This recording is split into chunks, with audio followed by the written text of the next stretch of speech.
বন্ধুরা, আপনারা এখানে দুটি বাইক চালককে দেখতে পাচ্ছেন। আর আজকের আপনাদের বলতে হবে এখানে কোন বাইক চালকটি বিপদে পড়তে পারে।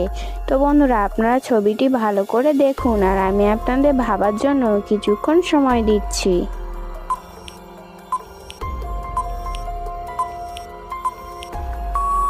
আপনাদের ভাবার সময় শেষ। আপনারা কি উত্তরটা পারলেন? যদি পেরে থাকেন তাহলে অবশ্যই কিন্তু কমেন্টে জানাতে ভুলবেন না। যারা পারোনি তাদেরকে আমি ভিডিও শেষে বলে দিচ্ছি। কিন্তু তার আগে আমার এই ভিডিওটি যদি আপনাদের ভালো লেগে থাকে প্লিজ একটি লাইক করে চ্যানেলটিকে অবশ্যই দয়া করে একটু সাবস্ক্রাইব করে রাখবেন। বন্ধুরা, সঠিক উত্তরটি হলো এখানে 2 নম্বর বাইক চালকটি বিপদে পড়তে পারে, কারণ তার পাশে থাকা যে সাইনবোর্ডটি আছে তার দিকে খেয়াল করে দেখলেন আপনারা বুঝতে পারবেন ওখানে ডেঞ্জার লেখা আছে আর কিছু পশুর পায়ের ছাপও রয়েছে। এটা দেখেই বোঝা যাচ্ছে বাইক চালকটি ওখানে গেলে বিপদে পড়তে পারে।